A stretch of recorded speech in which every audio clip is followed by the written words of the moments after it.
Hey, what's up guys? We're back again with the 5 best decks in Clash Royale that the top players use to reach their highest ranks. I'm going to break down why they're so strong and how to play them, because if you want to reach higher ranks, these are the best decks to do it, proven by the best players. There's a bunch of different playstyles, so pick one that you like and stick with it. It's time to take a look at the top 5 decks and assert dominance. Lots of love to everyone that's using creator code SirTag, making high effort videos like this one possible. And this series takes a ton of time to do, so if you enjoy, leave a like on the video. The ranked 5 player in the world rarely wrecked every pro he played against with this Royal Giant deck. So this deck that finished number 5 in the world was super close to finishing number 1, but it lost the last game. In fact, it was number 1 in the world, but the person that actually finished number 1 in the world and beat it played slightly better. Any of the decks that you see today that are played are capable of finishing number 1 in the world at a different time if the person plays better and the opponent plays slightly worse. Any of the decks that you see are awesome options to upgrade and will reach the highest ranks on ladder if you are comfortable playing the deck and you know how to pilot it. I'm going to use Fisherman on the Dark Goblin here, just clean that up and then force out some extra elixir from our guy.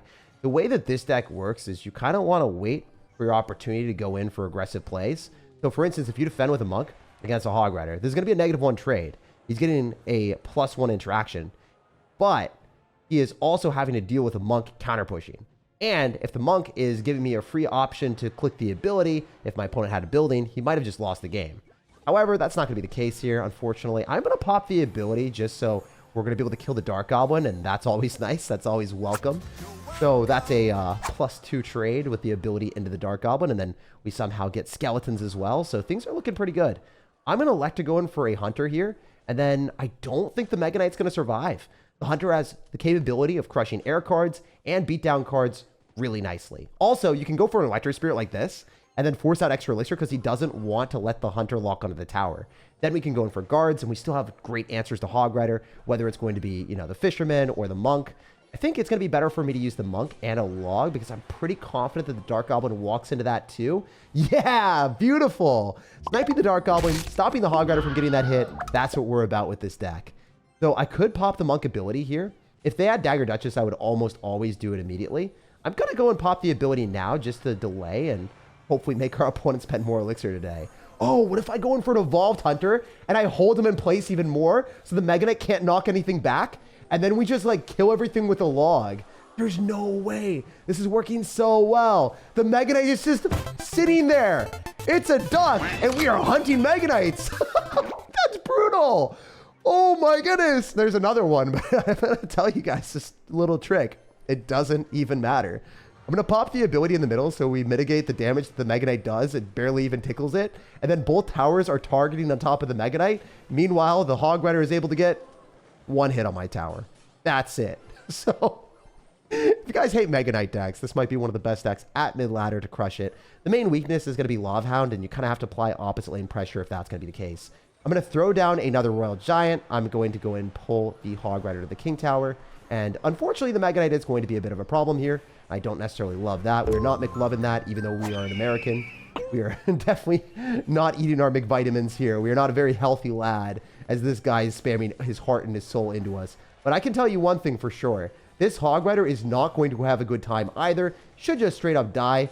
And we can just throw back another Royal Giant, another Fireball cycle. Pretty much whatever we want here. As long as we get to click the Monk ability, he should die. Because I can Fireball, Log, and then take out his tower. The Royal Giant is just there as like a nice delicate dressing here. Just to show him that we can win any way we want.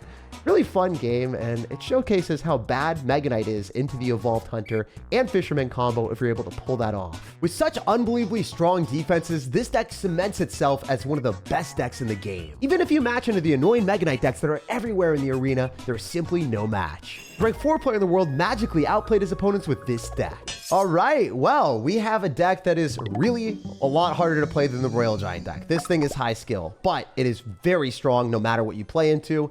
And it allows you a good matchup in most situations because Tornado, straight up unfair. If you have King Tower capabilities, a lot of times opponents are just going to cower in fear because they're not going to get good elixir trades because you can defend so cost effectively. So the Tornado is going to be great on defense and on offense when it's paired with Magic Archer. And you luckily have a quick card cycle, so you can always get back to the Tornado. Especially in Double Elixir, the opponent will be dropping a lot more units on the arena. So Tornado clumping up their units is going to give you good trades with the Goblinstein ability. And also, like, let's say the guy is good and he is using Hog Rider and he's trying to outmaneuver your cannon. Well, you have 2 ways of shutting them down. Y'all just saw he went in and then we're like, nah, Hog Rider, you're not allowed to go through. Even if you got Earthquake, you're still going to get screwed. I can go for a miner and then try to bait out a unit that we can then Magic Archer and hopefully drop skeletons. I'm not even joking. I want to see skeletons. I have simple needs in life. Oh, wow. What a good player. What a good player. Oh, he predicted that. Seriously, I'm amazed. You know, I guess that happens. I did push up like second day of the season. So the people that you guys are seeing right now, even though they're in League 7, they're some of the better players in Clash Royale. They've won every single one of their matches all the way up to League 7 as early as they possibly could. So yeah, it's a bit more competitive than you would expect. Also, I would love to stop the Hog Rider that's about to come through. I expect it to be going down any second. Okay, I guess he tried to make a prediction or something. I don't know. I guess he thought another Magic Archer would come down on this Firecracker. I am crazy, but I'm not that crazy, man. I'm not that guy. So I do want to pop the ability on the Evolved Skeletons to shut those down and then kill the cannon and then maybe go in for a Miner plus Wall Breakers push with the Doctor staying alive just to add a little bit more insult to our man. Great Ice Spirit Log combination on our opponent's end. I don't love dropping the cannon here, but I think it is a prerequisite for us. I would have loved to wait a little bit longer and then not take damage from the Doctor, but it's going to happen. We can go for a log here and then tornado everything back so then the Firecracker doesn't hit anything. And then pair this with a log. We might not even take a single hit. Yeah, if the Hog Rider is getting hit by a Tornado, a Magic Archer, and a Tower, that's how broken this deck is on defense. Like, it's just straight up stupid how good it is. It's a really, really, really unfair matchup advantage that you'll be getting in most situations, even against some of the better players in Clash. I'd love for that to get up close and personal so we could pop the ability on more stuff. I am going to try to kill the Ice Spirit, and, you know, not bad. So I set up another Magic Archer, maybe go in for Wall Breakers, Tornado with a Firecracker into alignment so it dies, and then we keep the Evolved Wall Breakers alive, and then we have the Magic Archer again, and then we go and spam more stuff, and then we herp to derp, drop a log on an Ice Spirit if we hit a prediction, and we don't really hit it. We predicted it, but we didn't get what we wanted. Then we're going to Tornado the Hog Rider so we don't take much damage. If we only take 1 hit, it's okay. Get Magic Archer here. It'll probably die to an Earthquake log if I'm being honest. I just don't think that thing's going to survive. Oh, is he going to Firecracker? Yo, I knew it! So I made a prediction with the Goblinstein. As soon as I saw the Firecracker, I was like, okay, that is something that we have to block because the Goblinstein coming down is going to be a problem. The Evolved Firecracker is also a problem. We got to log that thing real quick. The only downside of this deck, I'll just be 100% honest with you guys, you have to have patience. Like, I'm sitting here and I will eventually win this game. Probably. Most likely. Almost certainly, right? But it does take time. I have to wiggle my way through this defensive sequence. I mean, I could also lose if I just don't play well, but he is a really good player, so I don't know. I don't know how it's going to go. We'll try to log here. We're going to shut down the Hog, and then we don't take damage. Yeah, let's go. All right, all right, all right. Hear me out, guys. Goblinstein to tank for the Miner, and then Wall Breakers potentially afterward. So, if that were to work, that would be wild. It's not working. But this is the broken part about the game. You Tornado with Magic Archer and you pretty much kill everything. It's a little bit silly. It's a little bit silly. I'm not going to lie. All right, we're going to go for a really high cannon. We'll say hello to a Magic Archer and then a log on top of the Firecracker and then another Tornado on the multiple Hog Riders that are coming down and then another Evolved Cannon because guess how broken this deck is? It just has cannons everywhere. Yay, go me. You can cycle whatever you want. And then he's going to try to outcycle me, but I just probably Tornado the Hog Rider yet again. And we got multiple Magic Archers on the field. Then we go Goblinstein. Wait, this game is actually really heating up. He is playing so well.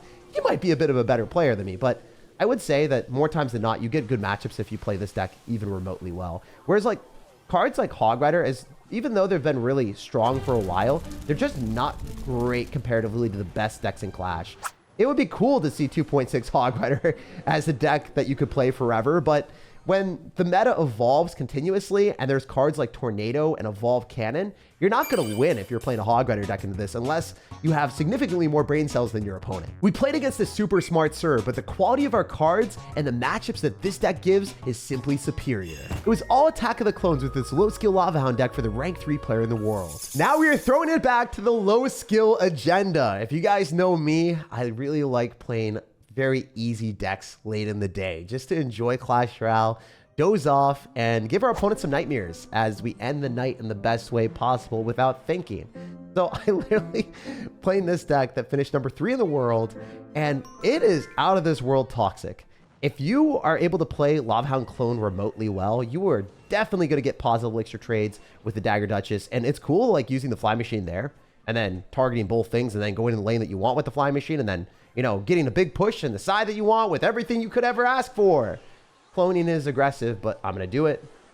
I don't know if he has a defensive spell for this. If he zaps, he's still not able to hit all the clone stuff. There's one little lava pup trolling him, and then he doesn't have zap and cycle for the bats, so he's going to have to go invisible way earlier than he would want.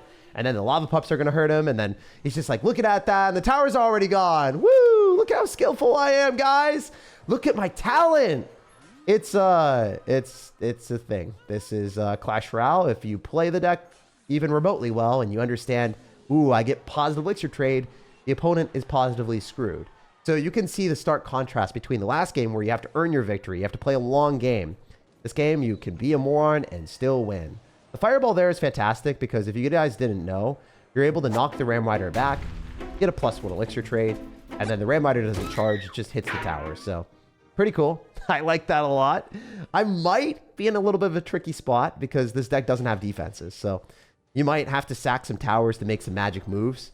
And we'll show you guys how it's done. It's pretty fun to just spam the Lava Hounds in the back and build up big pushes while defending minimally. You don't want to be overcommitting on defense. And I would like to go Baby Dragon because it's going to be less likely to get spelled down. I don't really want to go in for a Fly Machine and have him go in for a big Fireball and hurt my feelings. I'm going to try to go for guards here, and I don't think he's going to be able to break through with that at all. I don't think it's even remotely possible. The Peck is just going to be a bad elixir trade for our brother. We can go for a Lumberjack Evolution, pair that with everything, and then maybe even clone depending on when he goes in for the Electro Wizard. So yeah, he went for the Electro Wizard, then he goes in for the Zap. So much damage. Doesn't look good for you, man. Just doesn't really look good. And we can Fireball on that yet again. So we can Fireball, then we can go guards, and I don't think he even takes a tower here. It's a little bit sad. It's a little bit sad that I can defend everything with this broken deck. I don't know. Like, most of the time, you would lose the tower, and then it'd be kind of a sketchy game because it'd be like a 1-tower trade or whatever. It's like not even happening.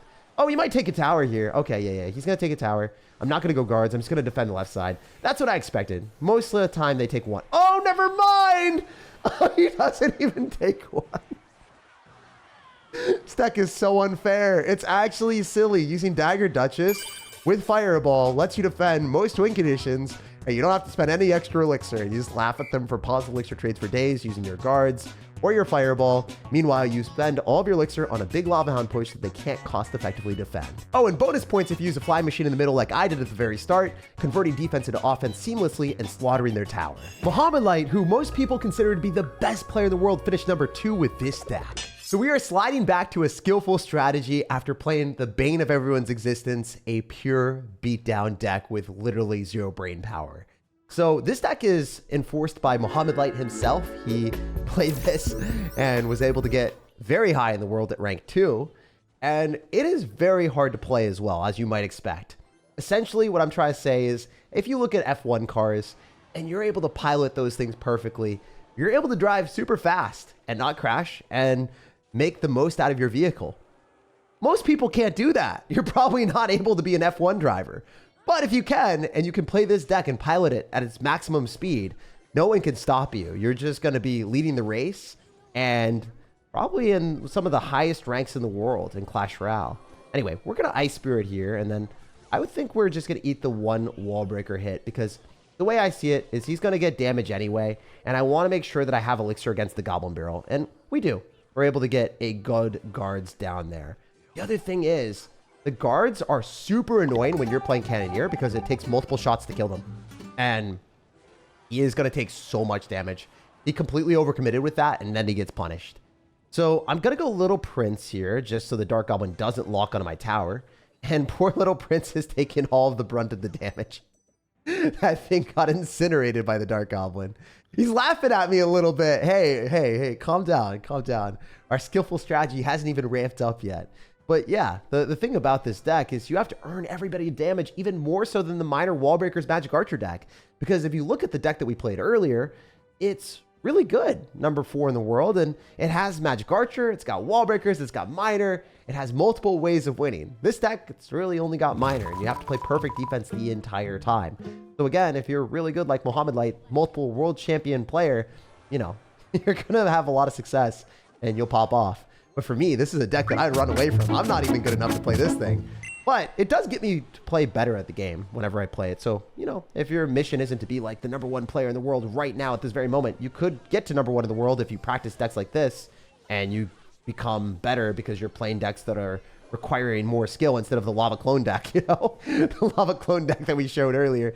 I mean, you can get better, but for most intents and purposes, people just drop the lava hound in the back and then pray that things work out. So this deck will punish you. It kind of has that electrical shock collar. If you don't play well, it tells you, and it's like, you lose immediately. All right, I'm going to go in for guards, and then I think I have to go in for a little prince here. Pop the ability, please. Oh, come on, save me, Guardian. Yes, it's in your name. That is why it happened. I sometimes don't get that down, and then I just die there. Very lucky we take those.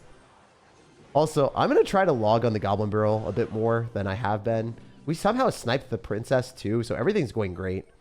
Oh, okay, we can say that's a prediction. Yep, totally not just trying to defend a Goblin Gang in my face. Definitely want to Fireball on this Dark Goblin, and then also hit some of the skeletons too. That's going to be good vibes for me. The guard coming through is nice. I don't want to pop the ability, but I do. I think it's better to just go Evoke Cannon because it's so evil. It's so good. It's so goated. Like, that is one of the most unimaginably overpowered defensive sequences you can do. All right, we're gonna snipe a princess here with the Miner. Dark Goblin? Yeah, we hit something. Yep, okay, well, I chose one of them and it worked out. Love seeing that.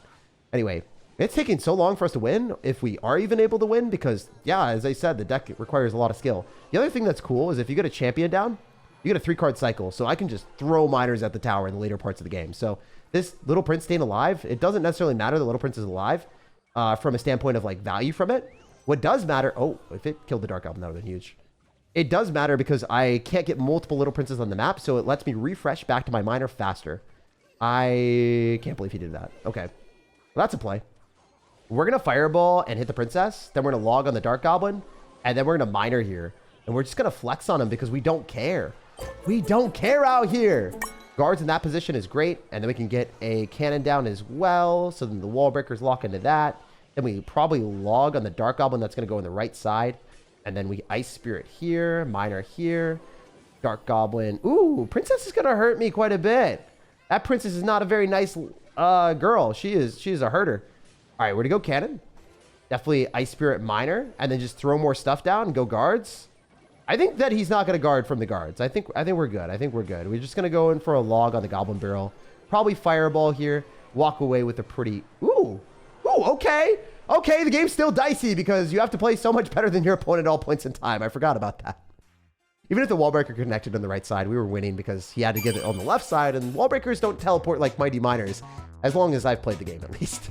Maybe there will be multiple evolutions of evolved wall breakers where they're able to evolve to the point that they can have champion abilities. In the year of 2035, Clash Royale is probably going to implement something that crazy. Until then, this ridiculously difficult deck stays on top if you're a better player. And it's a pretty cool flex when you win because you're earning every victory with a high IQ deck. Believe it or not, Expo made a resurgence to rank 1 in the world. The deck that finished #1 in the world was possibly one of the most surprising things to see, but it got a buff recently. Essentially, Expo was nerfed, remarkably by the balance change that no one saw coming, where Expo was 3-shotting skeletons. And if you knew Expo and how it operated, it always 2-shot skeletons. So Clash Royale was like, wait, this is a glitch, this is a bug, we now have to buff Expo. So they buffed Expo, and then it finished #1 in the world is basically what happened. But also, the Expo player is extremely talented and good at the game. Also, in typical Expo fashion, we are matching into someone that, we might not want to match into. I'm not a huge fan of playing into a Mega Knight Cannon Cart deck when I am playing Expo. I also do not play Expo very often. I did get a 20-win challenge with it a long time ago, but that was ancient history. So if we are playing into something like this, I definitely have to outplay them. It's cool to see a lot of higher skill decks at the top ladder. That doesn't happen very often. I'm used to seeing bridge spam with like Archer Queen and, silly stuff, but... yeah, the one good thing about the meta right now, it seems like a lot of the best players in the world are playing decks that are capable of outplaying opponents. As much as I hate Expo personally, it's like one of my most hated decks in the game. If you are good and you play an Expo deck, you probably know a lot of placements. You're not just dropping a golem in the back and praying that you're going to win. So it is frustrating to lose against, especially if you don't have a big spell and you match into an Expo player. But Expo player is probably better than you if they beat you. And that's the reality of it. I'm going to go for a defensive Expo here because I don't want him to spam into me and have my Expo get obliterated. Also, evolved archers are great here because if we separate our stuff, he's going to have a rough time. He's going to arrows, but he's not going to be able to hit everything. Oh, that sucked. I did not think that was going to go that poorly. I'm just going to keep it 100 with you guys. I really didn't expect that Mega Knight to jump on my tower. I don't know where he got that Superman instinct, but I don't appreciate it whatsoever. Again, this deck is super hard to play, so we'll see what we can do here. I don't think I've ever said that before in my top 5 best deck videos. It's always like, yeah, this deck's so easy. Watch me win. It's not the case when you imagine a Mega Knight Cannon Cart when you're playing Expo. Oh my gosh, man. What are you doing, you psycho? Stop it. All right. We're going for a Knight here. Then we're going to go Skeletons on the Cannon Cart. And then we'll try to go for a test. Oh my gosh, he has another tank. He literally just has another tank. Why does he have another tank? Someone tell me why this guy has another tank. He's making me drop my freaking Knight evolution. He's got another one. Why? Why does bro have 67 tanks in a deck? All right, he's going to go in for a Cannon Cart. So we're going to make a prediction with Skeletons and Archers. And we read him like a book, and now hopefully we can give him the cook. But he's going to arrows me, so I just Sag. I guess I can go Electro Spirit here, and then I can log on the Hog so that we can maybe kill it. I play that phenomenally to earn a little bit of damage, guys. That's how Expo works. You make 6 different predictions, and then you look at a tower lock, and then hopefully it does enough damage to win. Like, me predicting the Cannon Cart was really cool and all, but I don't know if I win off of that even. All right, all right. We're going to use the Expo on defense. I think we can go in for Evolved Skeletons. Oh, sorry. I wish I had Evolved Skeletons. I actually don't. I don't have those. We're going to do this. We're going to use this. And then we'll go Archers. He's going to arrows them. We'll go Knight on the... Yeah, I guess this is fine. I mean, we can just cycle a lot of stuff. We got the Evo Archers. They're going to force out arrows, right? We can go Expo here with the Tesla. We're building a power plant. I don't know. I hope that he loses the Valkyrie. Almost certainly. Oh, he learned his lesson. He's a little bit of a goofy goober, isn't he? But he knows. He knows a little bit better now. Maybe he doesn't. Kind of goofing. Get a little bit more damage. Hey, okay, we take those. Go Archer Split. I think if you're a better Expo player than me, my very first game ever played Expo in like years. By the way, since I got the 21 challenge. Probably. Oh my goodness. We're finding opportunities. I really have to think about everything we're doing here though. All right. I probably should start Fireball cycling, but I don't have the chance to do that. Like if I was better, I would have Fireball cycled. I think that was the play, probably. What if I cycle 2 Expos? And then I log here. And then I Tesla. And then I Electro Spirit. And I Skeletons. And then I get another Expo down. And I win off that. That's the chance. This is the only opportunity that I have, I think. Just using the defensive Expo. With Archers. Fireballing on this. Logging. Getting the Expo to lock before he's ready. Oh my gosh.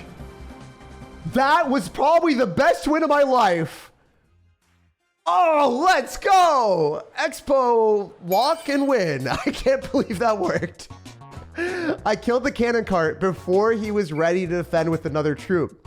So if you fireball faster than they're ready to drop a card, the Expo locks and you win the game. And somehow the Prince that didn't get a nerf didn't kill my Expo. And we were able to keep it alive just long enough to win the match. We take those, and as you guys can see, if you're better than your opponent with most of these decks, besides the cheesy lava clone deck, you'll win those matches. Really cool stuff, lots of outplayability, and wins like this just make me love the game so much. Lots of time goes into making this series, so leave a like if you enjoyed, subscribe for more daily content, and I hope you have an amazing rest of your day.